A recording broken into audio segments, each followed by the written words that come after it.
जेव्हाही माझे लग्न होत असे, लग्नाच्या पहिल्याच रात्री माझा बाप माझ्या नवऱ्याला 25 लाख रुपये देत आणि माझ्या मुलीला घटस्फोट दे म्हणत असे. असेच माझे खूप वेळा लग्न झाले होते. माझा बाप माझे जबरदस्तीने लग्न करून देत आणि नंतर त्याच रात्री नवऱ्याकडून मला घटस्फोट घेऊन देत आणि घटस्फोट घेण्याचं कारण सुद्धा काहीच सांगत नव्हते. आणि आई सुद्धा त्याच रात्री मला हळदीचे दूध आणून देत, जे पिऊन मी निवांत झोपली जात. जेव्हा सकाळी लेट जाग यायची तेव्हा सगळेच मला विचित्रच नजरेनं बघायचे. यावेळी मी मनात विचार केला होता की हे दूध पिण्याचं मी फक्त नाटक करेल आणि मी तेच केलं. दूध पिऊन झोपण्याचं नाटक केलं. परंतु जे काही बघितलं ऐकलं ते ऐकून आणि बघून माझ्या तर पायाखालची जमीनच सरकली. खरं तर माझा बापच माझ्यासोबत. माझे नाव नयन आहे. माझा नवरा अजित लग्नाच्या पहिल्याच रात्री मला खूप प्रेमाने बघत होता. मी विचार केला की हा मला नक्कीच काहीतरी प्रेमाचे शब्द बोलेल, पण बराच वेळ झाला तरी तो काहीच बोलत नव्हता. म्हणून मीच माझ्या डोळ्यांच्या पापण्या वरती करून त्याच्याकडे बघितलं तर तो मलाच निहाळत होता. मी विचारलं, काय झालं अजित, तू माझ्याकडे असं का बघत आहेस? तेव्हा अजित बोलला, तू खूप सुंदर आहेस नयन. 2 आठवड्यांपूर्वीच आपला साखरपुडा झाला होता. तुझ्या अगोदरही माझी आई माझ्यासाठी खूप स्थळे घेऊन आली होती, परंतु मला कोणतीही मुलगी पसंतच पडत नव्हती. परंतु जेव्हा तुझा फोटो समोर आला, मी तुझ्या फोटोमधील तुझ्यातच हरवून गेलो. इतकं सुंदर कुणी कसं असू शकतं? अजित माझ्या सुंदरतेची खूप जास्त प्रशंसा करत होता. माझ्यासोबत प्रेमाने बोलत होता. त्यामुळेच माझ्या जीवात जीव आला होता. माझ्या चेहऱ्यावर आनंद होता आणि हसूनच मी तो जे बोलत होता ते ऐकत होते. तो म्हणत होता, नयन, मी आईला म्हटलो की ही मुलगी मला मनापासून पसंत आहे. माझ्या आईलाही खूप आनंद झाला होता की चला एकदाची याला मुलगी पसंत पडलीच, याचंही कुटुंब आता पूर्ण होईल. कारण मी तिचा एकुलता एक मुलगा होतो आणि माझ्या लग्नाची तिला खूप जास्त हौस होती. त्यामुळेच आई म्हणाली की पटकनच आता लग्नाच्या तयारीला लागून लवकरच लग्न उरकून घेऊया. मी देखील तुला बघितल्यानंतर जास्त वेळ वाट बघू शकत नव्हतो. आणि बघ ना, स्वप्न सत्यात उतरलं. फक्त 15 दिवसांनंतरच तू माझ्यासोबत आहेस, तेही माझी बायको बनून. परंतु हे 2 आठवडे असेच नाही गेलेत. मी एक सेकंड मोजून काढला आहे तुझ्यासाठी. तू या 15 दिवसात जे काही प्रेमाने बोलत असे ते ऐकून मनात वाटायचं की लगेचच तू माझी व्हावी आणि माझ्यासोबत असावी, पण ते शक्य नव्हतं ना. परंतु नयन, मी आज खूप खुश होतो की तू माझी बायको म्हणून लग्नाच्या पहिल्या रात्री माझ्याशी मिठीत आहेस. परंतु माझी एक मजबुरी आहे. मी माझा आनंद तर व्यक्त देखील करू शकत नाही ग. तू तर आत्ताच माझी झाली होतीस, तर लगेचच वेगळेपणाची जाणीवही मला झाली. आपली अशी ताटातूट होईल स्वप्नातही विचार केला नव्हता. मी त्याच्या शेवटच्या या वाक्याला हैराण होतच त्याला म्हणाले, अजित, तू असे काय बोलत आहेस रे? आपण का दूर होणार आहे? आता तर आपले लग्न झाले. तेव्हा तो मला म्हणाला, मी जेव्हापासून आपल्या खोलीत आलो आहे तेव्हापासूनच हाच विचार करत आहे की माझ्यासाठी तू जास्त महत्वाची आहे की 25 लाख. माझ्या मनाने तर तुलाच निवडलं होतं, परंतु माझं डोकं म्हणत आहे की 25 लाख रुपये ही कमी रक्कम नाही अजित. सारं जीवन मी ते कमवण्यासाठी लावले तरी देखील माझ्याकडून ते कमवू शकत नाही. आता मला तर धक्काच बसला आणि मी त्याला विचारले की कोणते 25 लाख अजित आणि कुठून आलेत? अजित म्हटला, तुझ्या बापाने मला तुझ्या बिदाईच्या टायमाला म्हटले होते की तू माझ्या मुलीला जसे घेऊन चालला आहेस तसेच तिला घटस्फोट देऊन माघारी परत माझ्या घरी आणून सोडले तर मी तुला 25 लाख रुपये देईन. माझ्या नवऱ्याच्या अशा बोलण्यामुळे त्याचा मला खूप राग आला. मी त्याला म्हणाले, तुझे डोके तर ठिकाणावर आहे ना अजित? माझा बाप माझ्या लग्नासाठी किती जास्त टेन्शनमध्ये होता हे तुला माहिती नाही. माझं लग्न ठरवण्यासाठी, माझ्यासाठी मुलगा शोधण्यासाठी त्यांनी जमीन आसमान एक केलं. आपल्या मुलीसाठी चांगला मुलगा भेटेल किंवा नाही या टेन्शनमध्ये त्यांना रात्रीची झोपही येत नसे. सगळी विचारपूस करूनच त्यांनी माझं लग्न तुझ्यासोबत ठरवलं होतं. कारण ते मला म्हणायचे की नयन, लग्न एक असं बंधन असतं जे आयुष्यभरासाठी आपल्या सोबत जोडलं जातं. त्यामुळे मी पूर्ण विचार करूनच तुझं लग्न लावेल. मात्र आता असे कसे घडू शकते की माझाच बाप माझे लग्न तोडेल आणि मला माझ्या नवऱ्याकडून घटस्फोट मागून घेईल? मला माहिती आहे अजित, तू माझ्यासोबत मजाक करत आहेस, परंतु मी तुला स्पष्ट भाषेत सांगते, तुला राग आला तरी चालेल, मला अशा प्रकारे मजाक करणं अजिबात पसंत नाही हं. ही गोष्ट खरी आहे की माझं तुझ्यावर खूप प्रेम आहे, मनापासून प्रेम आहे. परंतु यापुढे असे मजाक करण्यामुळे मी तुझ्यावर रागवले आणि तू कितीही प्रयत्न केले तरी मी तुझं ऐकणार नाही. कितीही मनवले ना तुला तरीही मानणार नाही. अजित पुढे म्हणाला, प्रिय नयन, प्लीज मला समजून घे. मी खूपच मजबूर आहे. मी तुला कसे समजावून सांगू? आता मला समजतच नाही. खरंच मला पैशांची खूप गरज आहे. त्यामुळेच मी खरंच तुला घटस्फोट देत आहे. त्याच्या हातामध्ये अगोदरच घटस्फोटाचे पेपर तयार होते, जसे अगोदरच सगळे काही ठरले होते आणि त्यावर त्यानं माझ्यासमोरच सह्या देखील केल्या होत्या. मी तर स्वप्नात देखील विचार केला नव्हता की माझ्यासोबत असे काही अनर्थ होईल. माझ्या डोळ्यात पाणी होतं. मला वाटलंही नव्हतं की माझ्या लग्नाच्या पहिल्याच रात्री, सुहाग रात्रीच्याच बेडवर माझाच नवरा मला घटस्फोटाच्या कागदांवर सह्या करून देईल. मी खूप रडू लागले. तोच अजित म्हणाला, प्लीज तू रडू नकोस आता. हे रडायचे दिवस नाहीत. पटकन सह्या कर, कारण मला भीती आहे की मी तुला घरी सोडायला लेट झालं तर तुझा बाप त्यांनी घेतलेला निर्णय नको बदलायला. मग मला माझे 25 लाखही मिळणार नाही. चल पटकन, मी तुला तुझ्या घरी सोडून देतो. खरं तर मला त्याचं सगळं बोलणं ऐकून तिथून उठलंही जात नव्हतं. माझ्या डोळ्यात पाणी होतं. परंतु त्याने लगेचच माझा हात पकडला आणि घाईघाईतच मला तिथून बाहेर घेऊन आला. गाडीत बसवत मला माझ्या घरी दरवाजापर्यंत सोडलं आणि दरवाजाची बेल वाजवली. दरवाजा माझ्या बापानेच खोलला होता. बापाला समोर बघून अजित म्हणाला, ही घ्या काका तुमची अमानत, तुमची मुलगी. आता तुम्ही माझी अमानत द्या. ती घेऊन मीही इथून निघून जाईल. अजितचे बोलणे ऐकून माझ्या बापाने पैशांनी भरलेली बॅग त्याच्या हातात सोपवली. ती घेऊन तो तिथून निघून गेला. माझ्या बापाने माझा हात पकडत मला घरात आणून सोफ्यावर बसवलं. माझ्याजवळ येत माझ्या डोक्याची पापी घेत मला म्हणाले, मी देवाचा खूप आभारी आहे की त्यानं तुझं आयुष्य बर्बाद होण्यापासून लवकरच वाचवलं. मी खूप रडू लागले आणि माझ्या बापाला म्हणाले, बाबा तुम्ही माझ्यासोबत असे का केलेत? माझं आयुष्य बर्बाद का केलं? मी तर ऐकले होते की एक बाप आपल्या मुलीसाठी काहीही करू शकतो, परंतु तुम्ही असे का केले? माझ्याच नवऱ्याला पैसे देऊन माझ्यासोबतच घटस्फोट घ्यायला लावला. आता मी घटस्फोटाचा शिक्का घेऊन कुठे फिरू? मी स्वतःलाच कोसत होते. तेव्हाच माझी आई हळदीच्या दुधाचा ग्लास घेऊन आली आणि मला म्हणाली, जे झालं ते झालं, हे दूध पी, तुला बरं वाटेल. मी रागानेच माझ्या आईकडे बघत तिला म्हणाले, इथे माझं काय झालं आणि तू मला दुधाचा ग्लास देत आहेस? इथे माझं आयुष्य पूर्ण बर्बाद झालं आई, आणि आयुष्य बर्बाद करणारा दुसरा तिसरा कोणी नसून माझा सख्खा बाप आहे ग. मला दिलासा द्यायचं सोडून तू मला दूध प्यायला लावत आहेस. तू तुझ्या नवऱ्याला बोलायचं सोडून मला समजावून सांगत आहेस. आज जे काही घडलं, जे झालं, तो काही मजाक होता का? माझं लग्न झालं होतं. लग्नाच्या रात्रीच नवऱ्यानं मला घटस्फोट देऊन इथे आणून घातलं माहेरी, तेही तुझ्या नवऱ्याच्या सांगण्यावरून, म्हणजे माझ्या बापाच्या सांगण्यावरून. आणि मी आज एक घटस्फोटित मुलगी म्हणून कायमचीच इथे पडून राहील. लोक माझ्याकडे बघून काय म्हणतील? दोष माझ्यातच आहे असेच समजतील. तोच माझा बाप माझ्याजवळ येत मला म्हणाला, नयन बेटा, मी जे केलं ते तुझ्याच चांगल्यासाठी केलं. लग्न झालं आणि आपल्या एका नातेवाईकानेच मला अजितबद्दल सांगितलं की तो चांगला मुलगा नाही. त्याचं लग्न झालं आहे, तेही एका मुलीसोबत नाही तर तुझ्या अगोदर अनेक मुलींसोबत. त्यांनाही फसवून तो असेच मुलींना धोका देत असतो आणि पळून जातो. मला वाटलं ही गोष्ट खोटी असेल, म्हणून मी बाहेरून लगेच चौकशी करायला सुरू केलं आणि माझ्यासमोर अजितचं सत्य आलं. तो खूप वाईट मुलगा आहे नयन. तू माझी एकुलती एक मुलगी आहेस आणि तुझं आयुष्य बर्बाद होताना मी बघू शकत नव्हतो, म्हणूनच मी हे सगळं केलं. अशक्य बाबा, असे होऊच शकत नाही. मी रागातच बोलून उठले. तुम्ही जेव्हा माझ्यासाठी स्थळ शोधले तेव्हा तुमचे नातेवाईक कुठे गेले होते? जेव्हा माझं लग्न त्याच्यासोबत जमलं, साखरपुडा झाला, तेव्हा तुम्ही विचारपूस का केली नाही? तुमचे नातेवाईक तेव्हा कुठे होते? साखरपुडा जरी तुटला असताना तरी मला इतकं दुःख झालं नसतं.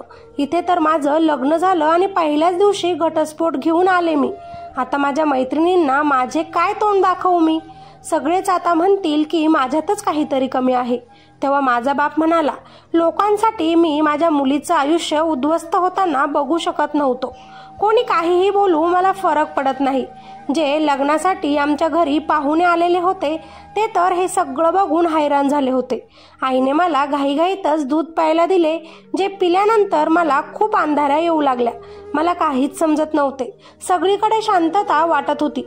बघता बघताच मला झोप येऊ लागली आणि मी खूप गाढ झोपेत गेले. आता दुसऱ्याच दिवशी दुपारी माझे डोळे उघडले. मी माझ्या बेडवर झोपलेले होते. मला खूपच विचित्र वाटत होतं. माझे अंग जड होते. माझ्यासोबत काय झाले आहे हाच विचार डोक्यात होता. माझ्या मनात हेच येत होतं की मी इथे काय करत आहे. पण परत लगेच मनात आलं की तुझा तर घटस्फोट झालेला आहे नयन, आणि म्हणूनच तू परत तुझ्याच बापाच्या घरी आहेस. हा विचार करूनच माझ्यावर दुःखाचा डोंगर कोसळला. मी घाईतच उठून बसले आणि पटकनच हॉलमध्ये पळत आले. माझ्या लग्नासाठी आलेले पाहुणे आता ज्याच्या त्याच्या घरी जायला निघाले होते. परंतु मी हॉलमध्ये जाताच त्यांची नजर माझ्यावर पडली. ते सगळेच माझ्याकडे एका विचित्र संशयभरी नजरेनं बघत होते. तर काही नातेवाईकांच्या डोळ्यांमध्ये माझ्यासाठी राग नव्हता, सांत्वन नव्हतं. ती एक त्यांची विचित्रच नजर होती. कदाचित माझ्यावर दया येत असावी अशाच प्रकारे काहीतरी होतं. तेव्हाच माझी आई मला माझ्या खोलीत परत घेऊन गेली आणि म्हणाली की नयन, तू तुझं मन छोटं करू नकोस बाळा. मी आहे ना, मी तुझं नव्याने पुन्हा लग्न करेल, तुझं कुटुंब पूर्ण करेल, काळजी करू नकोस. यावेळी मी तुझं अशा मुलासोबत लग्न करेल जो तुझ्यावर खूप प्रेम करेल आणि पूर्णपणे तुझ्या लायक असेल, जो तुला डोळ्यांच्या पापण्यांवर बसवून ठेवेल, तो तुला सगळाच आनंद देईल. परंतु आता माझं तिच्याकडे लक्ष नव्हतं आणि कुणावर विश्वास नव्हता. आता सगळेच पाहुणे घरी निघून गेले होते. मी माझ्या आईच्या खोलीतच लपून बसलेली होते, कारण मला काहीच समजत नव्हते कोण काय बोलत आहे. जेव्हा घरात शांतता वाटली तेव्हा मी बाहेर आले. मी माझा मोबाईल शोधला आणि अजित सोबत गेल्या 15 दिवसात जे संभाषण झालं ते वाचू लागले. ज्याच्या प्रत्येक मेसेजमध्ये माझ्यावर खूप सारं प्रेम आहे असंच सांगितलं गेलं होतं. आयुष्यभर तो माझ्या सोबत असेल असेच वचन त्याने मला दिले होते. त्याच्या प्रत्येक मेसेजमध्ये होतं की तो कधीच मला सोडणार नाही, आयुष्यभर माझ्या सोबत राहील. इतकं प्रेम करणारा माझा नवरा धोकेबाज असू शकतो का? माझ्यावर अथांग प्रेम करणारा मुलगा वाईट असू शकतो का? मनातून एकच आवाज आला की अजिबात नाही, त्याचं तुझ्यावर खरं प्रेम होतं. तेव्हा मला माझ्या बापाचा सगळ्यात जास्त राग येत होता. मी आता माझ्या बापाचा राग, द्वेष आणि तिरस्कार करू लागले. खरं तर आता मी बाहेर लोकांना इतके घाबरत होते की घरातून बाहेर सुद्धा जात नव्हते. सगळे माझ्यावरच बोटं उचलतील म्हणून मला भीती वाटत होती. मी असे दुःखी आणि एकटी बघून माझा बाप मला म्हणत असे की नयन, तू घरातून बाहेर निघत जा, मैत्रिणींकडे जा, बाहेर फिरत जा, अशी घरात स्वतःला एकटं कोंडून घेऊ नकोस. परंतु त्यांचं बोलणंही मला नकोसं होतं. मला माझ्या वडिलांचा द्वेष वाटत होता, म्हणून त्यांचं बोलणं मी एका कानाने ऐकून दुसऱ्या कानाने सोडून देत होते. परंतु माझा बाप मला जबरदस्तीने त्यांच्यासोबत बाहेर घेऊन जायला लागला. माझ्यासोबत जास्तीत जास्त वेळ घालवायला लागला. बाबा मला प्रत्येक वेळी एकच समजून सांगत असे की सगळं काही चांगलं होईल, मी तुझं सगळं चांगलं करेन. एक दिवस माझ्या बापाने मला विचारलं, नयन बेटा, तुला चॉकलेट आवडतं का गं? मी मान हलवूनच हो म्हटले. तेव्हा ते म्हणाले की चॉकलेट घेण्यासाठी तू काय करू शकतेस? मी म्हटले, मी काहीही करू शकते. तोच माझा बाप म्हटला, एका ठिकाणी चॉकलेट आणि दुसऱ्या ठिकाणी मी तुला बिर्याणी खायला दिली तर तू काय करशील? एकीकडे चॉकलेट आणि दुसरीकडे बिर्याणी, मग तू काय घेणार त्यातलं? कुणाला निवडणार आधी सांग बघू. मी अजिबातही विचार न करताच म्हटले की मी बिर्याणी निवडणार आणि म्हणाले की बिर्याणीच्या पुढे चॉकलेटची किंमत सुद्धा कमी होत असते बाबा. तोच माझा बाप हसूनच मला म्हणाला, अगदी बरोबर. हे बघ बेटा नयन, अजितसाठी तू एक चॉकलेटच होती. मग मी दिलेले 25 लाख पैसा त्याच्यासाठी बिर्याणी, त्यामुळेच त्यानं तुला सोडलं आणि पैसा निवडला. अशा व्यक्तीसाठी तू तुझं आयुष्य बर्बाद करू नकोस. त्याचं खरं प्रेम असतं तर त्यानं तुला सोडलं असतं का पैशांसाठी? आता मात्र मला माझा बाप जे म्हणत आहे ते खरं वाटत होतं. त्याला माझ्यापेक्षा पैसाच महत्त्वाचा वाटला होता आणि म्हणूनच त्यानं मला सोडलं होतं. यात माझ्या वडिलांची काय चूक होती? त्यांनी तर माझ्या काळजीपोटीच केलं होतं. खरा गुन्हेगार तर अजित होता. त्याची नियत वाईट होती. सगळा विचार करून मी ढसाढसा रडू लागले आणि डोक्यातून पूर्णपणे अजितचा विचार बाहेर फेकून दिला. त्या दिवशी माझ्या बापाने मला जवळ घेत खूप समजावलं आणि मी तुझ्यासाठी जगातील सर्वात चांगला हुशार मुलगा शोधून काढेन, जो तुझ्यावर मनापासून खरं प्रेम करेन. फक्त माझ्यावर विश्वास ठेव म्हणाले. शेवटी कोणत्याही बापाला आपल्या मुलीचे चांगले झालेलेच आवडतं. माझाही बाप माझ्यावर खूप प्रेम करतो म्हणून सगळं काही पहिलं मी विसरले. खरं तर मला आता दुसरे लग्न करायचेच नव्हते, परंतु माझ्या बापाने मला मुलाचा फोटो दाखवला. तो बघता क्षणीच मला तो मुलगा आवडला आणि मी माझा होकार दिला सुद्धा. त्याच दिवशी माझ्या बापाने त्या मुलाच्या घरच्यांना मला बघण्यासाठी आमच्या घरी बोलवले आणि त्याच दिवशी माझी आणि अमरची भेट घडवून दिली. अमर सुद्धा खूप छान मुलगा होता. समजदारही वाटत होता त्याच्या बोलण्यावरून. तो माझ्या जवळ येत मला म्हणाला, तुमचं पहिलं लग्न होऊन मोडलं आहे हे ऐकून मला खूप दुःख झालं. मुलींसाठी असं होणं त्यांच्यासाठी किती मोठा धक्का असतो हे मी समजू शकतो. तुम्ही किती मोठ्या दुःखातून जात असाल याची मला जाणीव आहे. परंतु काळजी करू नका, मी तुम्हाला या धक्क्यातून या दुःखातून लवकरच बाहेर काढेल आणि जगातील सगळं सुख आनंद तुम्हाला देणार. तुमच्यावर मी खूप प्रेम करणार. त्याचे बोलणे ऐकून मी परत एकदा आनंदी झाले आणि लगेचच माझ्या बापाला अमरसोबत लग्नासाठी होकार दिला. परंतु यावेळी मला साखरपुडा नव्हता करायचा. मी लगेचच लग्न करण्यासाठीच तयार होते. त्यामुळेच 2 आठवड्यानंतरच माझ्या लग्नाचा तो दिवस उगवला होता आणि माझं आणि अमरचं लग्न देखील त्या दिवशी झालं. त्याही दिवशी मी त्याच्या रूममध्ये वधू बनून बसले होते. मनात बरेच प्रश्न सुरू होते, कारण माझ्यासोबत अगोदर जे घडलं होतं ते परत जर घडलं तर अशी भीती मनात होती. परंतु ती भीती दूर झाली जेव्हा अमर माझ्या जवळ आला. तो खूप जास्त खुश होता. त्याने माझ्या हातांमध्ये लग्नाच्या पहिल्या रात्रीची भेट म्हणून एक सोन्याची अंगठी घातली आणि म्हणाला की नयन, मी तुला माझ्या शेवटच्या श्वासापर्यंत खुश ठेवण्याचा प्रयत्न करेन. मी हसूनच त्याला म्हणाले, तू जे काही बोलत आहेस त्याच्यावर मला विश्वास ठेवायला हवा का? त्याने मान हलवतच म्हटले, मी माझा जीव देखील धोक्यात घालेन तुझ्यासाठी, परंतु तुला सुखात ठेवीन. माझे सगळेच वचन मी पूर्ण करेन. थोडा तरी विश्वास ठेव. तो माझ्याजवळ यायलाच लागला होता की त्याच्या मोबाईलची रिंग वाजली. त्याने त्याचा फोन आपल्या कानाला लावला. त्याच्या चेहऱ्यावर जो आनंद होता, होठांवर जे हसू होतं, ते कुठेतरी लगेचच गायब झालं. तो म्हणू लागला की तुम्ही हे काय बोलत आहात? मला तुमचं बोलणं समजत नाहीये.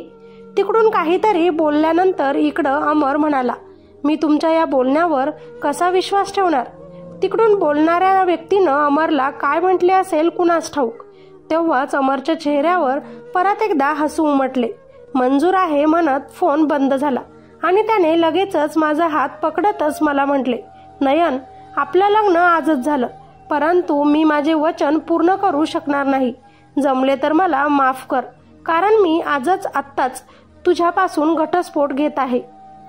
मी रागातच त्याच्याकडे बघत त्याला म्हणाले, तू हे काय बोलत आहेस? आत्ताच माझ्यासोबत प्रेमाचे शब्द बोलत होतास ना. आयुष्यभर तुझ्यासोबत राहील, जीव धोक्यात घालेल, तुला आनंद देईल म्हणत होता. मग ते कुठे गेलं सगळं? तोच नवरा म्हणाला, नयन, मी 2 वर्षांपासून एका प्रायव्हेट कंपनीमध्ये नोकरी करत आहे. पगारही काही पाहिजे तसा नव्हता. मी जेव्हापासून या कंपनीमध्ये लागलो तेव्हापासून ही कंपनी खूप मोठी होत गेली, परंतु मला त्याचा नफा मिळाला नाही. परंतु ज्या दिवशी मी तुला तुझ्या घरी बघण्यासाठी आलो तेव्हा तुझा बाप मला म्हटला होता की अमर, तुझ्यासाठी सगळ्यात महत्त्वाचं काय आहे? जे तुला पाहिजे, जे तुला मिळालं तर तू काहीही सोडायला तयार होशील.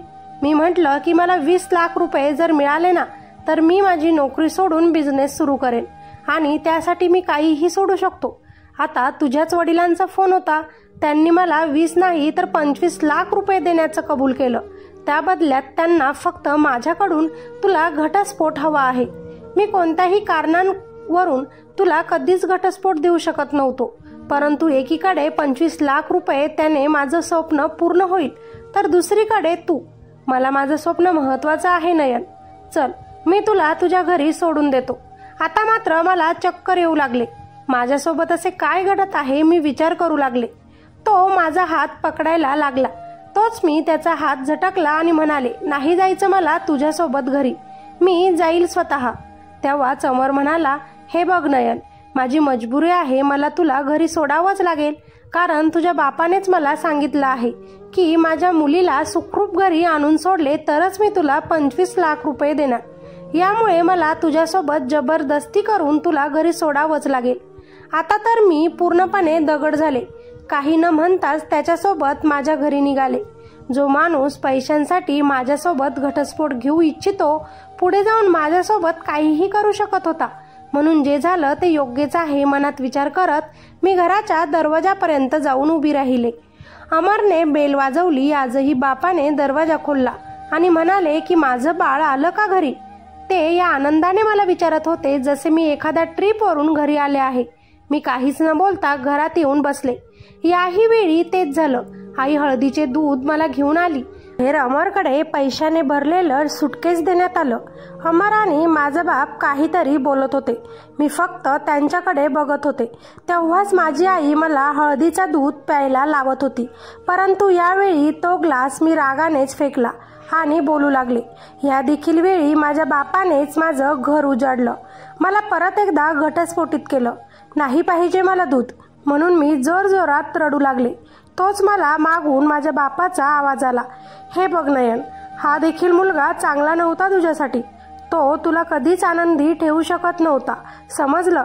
मी रागानेच माझ्या बापाकडे बघत म्हणाले, मला तर हे समजत नाही की तुम्ही आपल्या करोडांचा बिझनेस कसा काय एकटे सांभाळत आहात बाबा.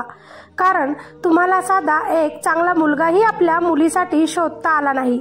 तुम्ही तर हेही शोधू शकत नाही की जो मुलगा तुमच्या मुलीचा नवरा बनणार आहे तो तिच्या लायक आहे किंवा नाही, धोकेबाज आहे की नाही. तुम्हाला तर माणसांची पारखच नाही. माझा बाप असा कसा आहे जो त्याच्याच लाडक्या मुलीसाठी एक चांगला मुलगाही शोधू शकत नाही. मी माझ्या बापाला रागवतच होते. तोच माझी आई परत एकदा दुसऱ्या दुधाचा ग्लास घेऊन आली आणि म्हणाली की बेटा, हे दूध पिऊन घे, तू शांत होशील. मी रागातच बाबांना बोलत होते की तिनं दुधाचा ग्लास माझ्या तोंडाला लावला. दूध पिऊन मला शांत झोप आली. दुसऱ्याच दिवशी खूप लेट जाग आली. जेव्हा बाहेर आले तेव्हा घरातील काम करणारे नोकर सुद्धा माझ्याकडे विचित्रच नजरेनं बघत होते. मला तर समजतच नव्हते की माझ्यासोबत असे नेमके काय घडत आहे. आता मी खूप एकटी राहायला लागले. घरातून बाहेर पडत नव्हते, कुणासोबत बोलतही नव्हते, कुणाला भेटायलाही जात नव्हते. थोडे दिवस गेले तेव्हा माझा बाप परत माझ्याकडे माझ्या खोलीत आला आणि म्हणाला, नयन, तुझं हे काय सुरू आहे बेटा. मी किती दिवसांची वाट बघत आहे की तू आत्ता बाहेर येशील, बाहेर फिरशील, परंतु तू तर पूर्णपणे स्वतःला एकटं करून घेतलं आहेस. तुझं हे किती दिवस असंच चालणार आहे. तेव्हा रागातच मी त्यांच्यापासून दूर होत त्यांना म्हणाले, बाबा, तुम्ही माझं आयुष्य का बर्बाद केलंस. माझे लग्न करायचेच नव्हते तर माझ्यासाठी मुले का शोधलीत लग्नासाठी, आणि का पहिल्याच रात्री मला माझ्या नवऱ्यानं पासून दूर केलं. तेव्हा माझा बाप म्हणाला, तुझ्या चांगल्यासाठीच करत आहे बेटा हे सगळं. तुझं आयुष्य बर्बाद होताना मला बघायचं नाही. मला सांग, या जगात असा कोणता बाप असेल ज्याला वाटत असेल की आपल्या मुलीचं नुकसान व्हावं, तिचं आयुष्य बर्बाद व्हावं.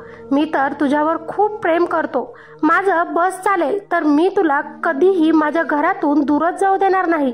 परंतु या जगात मुलींना बापाचं घर सोडून जावंच लागतं. रीतिरिवाज असतात बेटा. मी जे काही केलं आहे ते फक्त आणि फक्त तुझ्या चांगल्यासाठीच केलं आहे, हे लक्षात ठेव. मलाही किती त्रास होत असेल हे तुला शब्दात कसे सांगू. तुला असं एकटं बघताना, रडताना बघून मला किती त्रास होत असेल मी तुला सांगू शकणार नाही. ते असे बोलल्यानंतर मी थोडं शांत होत त्यांना म्हणाले, बाबा, ही आता शेवटची वेळ होती. मला आता परत लग्न करायचे नाही. यानंतर मी माझ्या नशिबासोबत तुम्हाला कुणालाच खेळण्याचा हक्क देऊ शकत नाही. तेव्हाच माझा बाप म्हणाला की तू जसं म्हणशील तसंच होईल, काळजी करू नकोस. त्या दिवसानंतर मी परत एकदा माझ्या खोलीच्या बाहेर यायला लागली होती. परंतु माझ्या मनात खूप जास्त प्रश्न होते. माझा जन्मदाता बाप मला माझ्या नवऱ्यांपासून घटस्फोटित का करत होता. खरंच माझे ते पहिले दोनही नवरे धोकेबाज होते का. लग्नाच्या पहिल्याच रात्री ते माझ्या नवऱ्यांना असे काय सांगतात, 25 लाख रुपये का कबूल करतात. मी याच प्रश्नांची उत्तरे शोधत होती ज्यांची उत्तरे अजूनही मला मिळाली नव्हती. तोच माझा बाप माझ्याजवळ येत मला म्हणाला की मी तुझ्यासाठी एक चांगला मुलगा शोधला आहे, त्याच्यासोबत तुला आता लग्न करायचं आहे. त्यांचे लग्न हा शब्द ऐकूनच माझी तळपायाची आग मस्तकात गेली आणि मी त्यांना म्हणाले की अजिबात नाही बाबा, आता मला लग्नच करायचं नाही. तुम्ही काहीही केलं तरी मी तुमचं ऐकणार नाही. परत एकदा मला त्याच दुःखात जायचं नाही. तुम्ही माझ्या आयुष्यासोबत का खेळत आहात सारखं? तोच माझा बाप म्हणाला की नाही, यावेळी माझी अशी चूक होणार नाही. मी सगळं बघून विचार करूनच तुझ्यासाठी हा मुलगा शोधला आहे. परंतु मी लगेचच म्हणाले की बाबा, यावेळी आकाशातून देवाने जरी माझ्यासाठी लग्नासाठी मुलगा पाठवला तरी देखील मी तिसऱ्या वेळी लग्न करणार नाही. तेव्हा माझा बाप रडू लागला आणि म्हणाला, मी तुला जेव्हा असं एकटं बघतो, रडताना बघतो, तेव्हा माझं हृदय आता मधून चिरल्यासारखं होतं. मी तुला अशा अवस्थेत नाही बघू शकत बेटा, मला माफ कर. मी तुझं घर बसवणार म्हणजे बसवणार. मी जर तुला असंच उदास एकटं बघत राहिलो तर मी माझं जीवन स्वतः संपवून टाकेन. मी त्यांचं बोलणं ऐकून घाबरले. त्यांनी जर खरंच स्वतःच्या जीवाचं काही केलं तर? मी त्यांना म्हणाले की तुम्ही मला लग्न करण्यासाठी असं फोर्स करू नका. परंतु ते खूप रडत होते, विनवणी करत होते, म्हणून यावेळी मी तिसरे लग्न करण्यासाठी तयार झाले. परंतु यावेळी मी अजिबात मनापासून तयार नव्हते. फक्त एका मजबुरीने मी एका मुलासोबत लग्न करायला तयार झाले. माझ्यात अजिबात लग्नाबद्दल उत्साह नव्हता. तरीही लग्न झालं. तिसऱ्याही लग्नाच्या पहिल्याच रात्री तेच घडलं जे अगोदर दोनदा घडलं होतं. तिसऱ्याही नवऱ्याने 25 लाखांसाठी मला घटस्फोट दिला होता. मला माहित होतं हे घडणार आहे, त्यामुळे यावेळी मला काही वाटत नव्हतं. मनात राग होता, द्वेष होता. मनात येत होतं की पूर्ण जगाला आग लावावी आणि सुरुवात माझ्याच बापाच्या घरापासून करावी. ते का माझ्यासोबत असे करत आहे? माझ्या बाबाची माझ्यासोबत अशी काय दुश्मनी आहे? माझा बाप हे सगळं करत आहे तर माझी आई त्यांना समजावून का सांगत नाही? तिला तिच्या मुलीबद्दल काहीच का वाटत नाही? बापाने इकडे लग्न मोडावं आणि दुसरीकडे माझ्या आईने माझ्याचसाठी हळदीचे दूध घेऊन यावं, बस हेच आयुष्य राहिलं होतं का माझं? लग्न मोडून काहीच दिवस झाले होते की चौथ्यांदी बाप जवळ येऊन मला म्हणत होता की मला तुझे परत लग्न करायचे आहे. मी तुझ्यासाठी यावेळी एकदम चांगला मुलगा शोधला आहे, तो तुला सुखात ठेवेल, माझी खात्री आहे. तेव्हा मी रागातच उठून त्यांना म्हणाले, अजिबात असं बोलू नका आता. मला अजिबात माझं लग्न करायचं नाही आणि घर संसारही बसवायचा नाही. तुमच्यासारखा वाईट बाप मी कुठेच बघितला नाही, जो आपल्याच मुलीचं जीवन उद्ध्वस्त करत आहे. त्यामुळे मी आता इथेच राहील. घटस्फोट करण्यासाठी मला लग्न करायचं नाही. तुमचं तोंडही आता मला दाखवू नका आणि माझ्या खोलीतून बाहेर व्हा. तोच माझा बाप रागात मला म्हणाला, जर तुझं घर बसवू शकलो नाही तर मला माझे घर देखील बसवायचं नाही. मी आजच तुझ्या आईला देखील घटस्फोट देऊन टाकतो. माझी मुलगीच आनंदी नसेल तर मी का आनंदी राहू? खरंच माझा बाप इथपर्यंत जाऊ शकतो? माझ्या आईला घटस्फोट देऊन एकटा राहू शकतो? खरंच त्यांचं माझ्यावर इतकं प्रेम होतं? जर त्यांचे इतकं प्रेम आहे तर ते त्यांच्या मुलीला असा त्रास का देत आहे? असे सगळेच प्रश्न मला खूप त्रास देत होते. मला प्रत्येक प्रश्नांचे उत्तर हवे होते. म्हणून यावेळी मी लग्न करायला तयार झाले. पूर्णपणे मनाची तयारी केली आणि म्हणाले की ठीक आहे, तुम्ही माझ्या आईला घटस्फोट देऊ नका. तुम्ही जिथे म्हणाल तिथे मी लग्न करेन. माझ्या बापाने तर आधीच माझ्यासाठी मुलगा शोधून ठेवला होता. फक्त माझ्या होकाराचीच वाट बघत होते. चौथ्यांदी आता माझे लग्न झाले होते. मी मुलाचा फोटो बघितला होता. माझा बाप मला म्हणत होता की लग्नाच्या अगोदर तू त्या मुलाला एकदा तरी भेटून घे. परंतु माझी अजिबात इच्छा नव्हती, कारण मला माहिती होतं की लग्नाच्या पहिल्याच रात्री परत एकदा हाही मुलगा मला तलाक देणार आहे. आमचं लग्न असंच मोडणार आहे. मग भेटून आणि बघून काय उपयोग? माझे लग्न झाले आणि मी माझ्या नवऱ्याच्या घरी त्याच्या बेडरूममध्ये सुहाग बेडवर जाऊन बसले. सुमित आता माझ्याजवळ येत म्हणाला, नयन, मला माहित नाही की तुझे पहिले 3 लग्न का मोडलेत. तुझ्या 3ही नवऱ्यांनी तुला का घटस्फोट दिला? मी मनापासून तुझ्यावर प्रेम करतो आणि मी तुला स्वीकारले सुद्धा, तेही मनापासून. परंतु आता त्या नवऱ्याचं बोलणं ऐकून मला थोडंसं हसू आलं आणि पुढे काय होणार आहे हे देखील माहीत असल्यामुळे मी त्याला म्हणाले, काळजी करू नकोस सुमित, तुला थोड्याच वेळात एक फोन येईल. माझे 3 वेळा लग्न का मोडले हे तुला लवकरच समजेल. माझे बोलणे ऐकून तो हैराण झाला. परंतु यावेळी फोनवर बेल नव्हती वाजली. तर खोलीचा दरवाजा वाजला आणि तो बाहेर निघून गेला. मला माहिती होतं की आता पुढे काय घडणार आहे, तरी देखील मी तशीच त्या बेडवर बसून होते. तेव्हाच सुमित माझ्याजवळ येत मला म्हणाला, नयन, तुझ्या बापाने एका माणसाला माझ्याकडे पाठवले होते आत्ता. तुझा बाप म्हणत आहे की मी तुला 25 लाख रुपये देतो, तू माझ्या मुलीला घटस्फोट दे आणि आमच्या घरी सुखरूप सोडून दे. पण नाही, ते असे कसे बोलू शकतात? आता आपलं लग्न झालं आहे, देवा ब्राह्मणांच्या साक्षीनं मी तुला माझी पत्नी मानलं आहे, 7 फेरे घेतले आहेत. हा सगळा काय खेळ आहे का? समजतात काय तुझे वडील स्वतःला? तुझी तुलना 25 लाख रुपयांसमोर करत आहेत. परंतु नयन, मी त्या माणसांमधील अजिबात नाही जो पैशांसाठी आपल्या घरातल्या लक्ष्मीला सोडून देईन. मी मनापासून तुझ्यावर प्रेम करतो आणि लग्न करून तुला माझ्या घरात घेऊन आलो आहे. हो, मला मान्य आहे की मी मध्यमवर्गीय आहे, पण लालची नाही. त्या 25 लाखांसाठी मी माझ्या बायकोला घटस्फोट देऊन सोडू शकणार नाही. माझे तसे संस्कार नाही. कष्ट करून तुला 2 वेळचं जेवण मी देईन, यातच मी खुश आहे. मला पैशांची लालच नाही, मला तुझ्या प्रेमाची गरज आहे. त्याचे बोलणे ऐकून माझ्या डोळ्यात पाणी आलं होतं. मी विचार करत होते की असेही पुरुष असतात का या जगात. मी त्याला लगेचच म्हणाले, सुमित, पहिलेही माझे 3 लग्न असेच मोडले आहेत. माझ्या पहिल्या नवऱ्यांनी 25 लाख रुपये निवडलेत आणि मला घटस्फोट देत सोडले. तू का मला सोडणार नाही? तूही 25 लाख रुपयेच निवड ना. तुझ्यासाठी तर चांगली डील आली आहे ही. पुढे जाऊन तुला पस्तावा नको वाटायला. तेव्हा तो हसूनच मला म्हणाला, नयन, जीवनामध्ये पैसाच सगळं काही नसतं ग. पैसे आज नाही तर उद्या कमावता येतील, परंतु घरातून काढून दिलेली लक्ष्मी परत कशी येणार तूच सांग.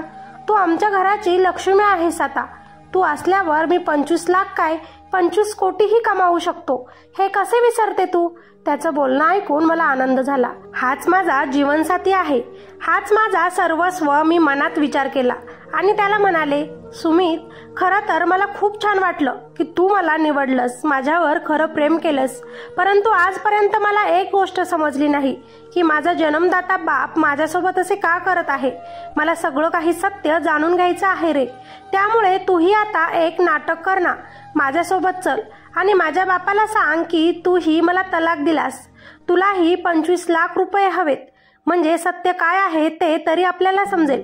सुमितनं माझं ऐकलं आणि मला घेऊन माझ्या बापाच्या घरी गेला.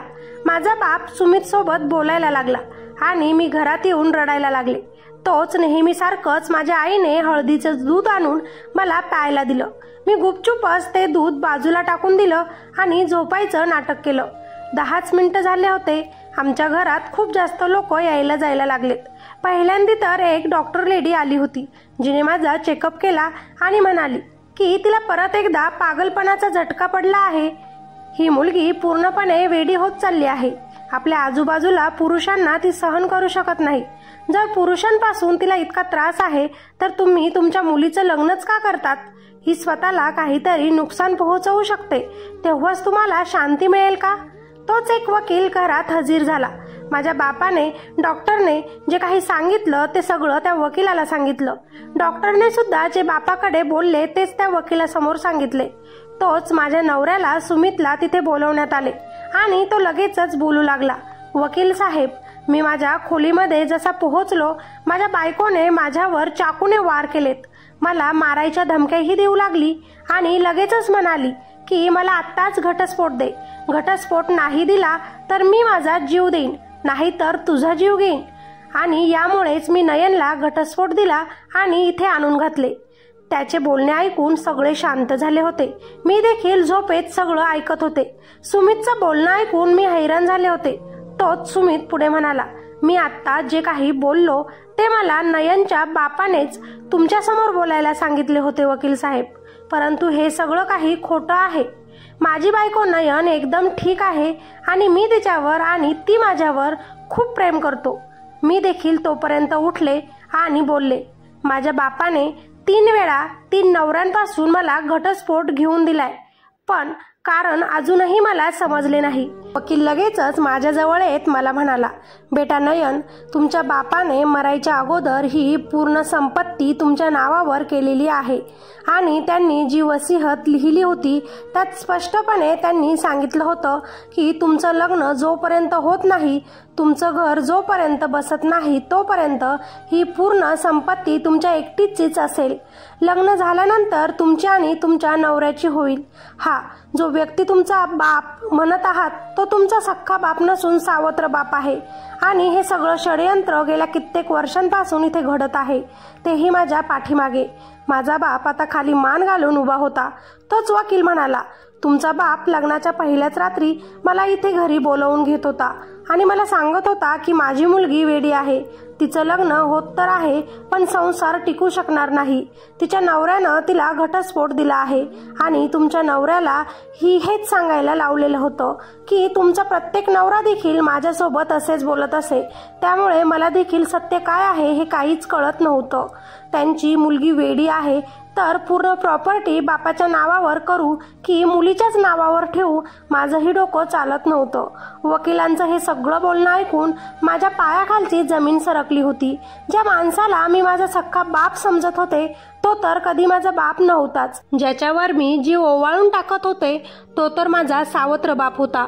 मी रडतच आता माझ्या आईकडे गेले आणि तिला म्हणाले, आई, हा माणूस जरी माझा सख्खा बाप नव्हता तो तर सावत्र होता, पण तू तर माझी सख्खी आई होतीस ना ग।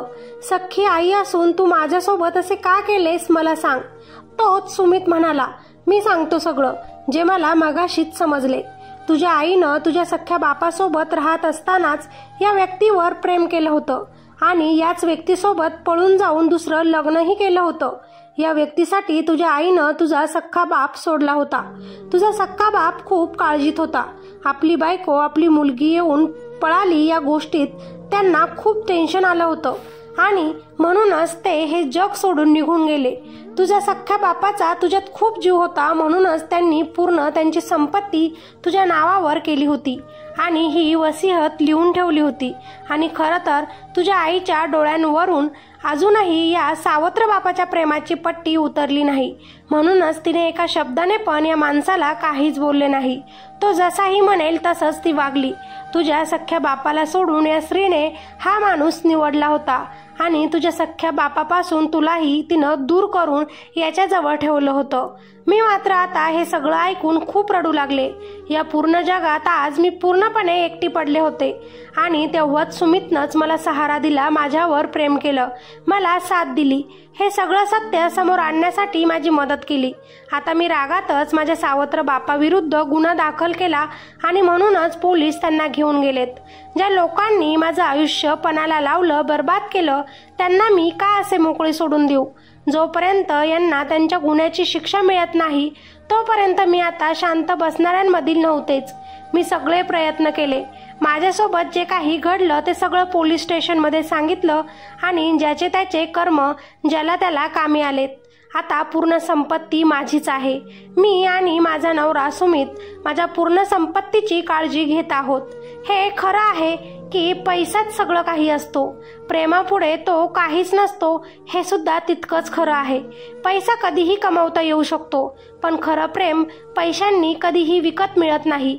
आज मी व माझा नवरा आनंदाने आयुष्य जगत आहोत। आम्हाला एक मुलगा व मुलगीही आहे।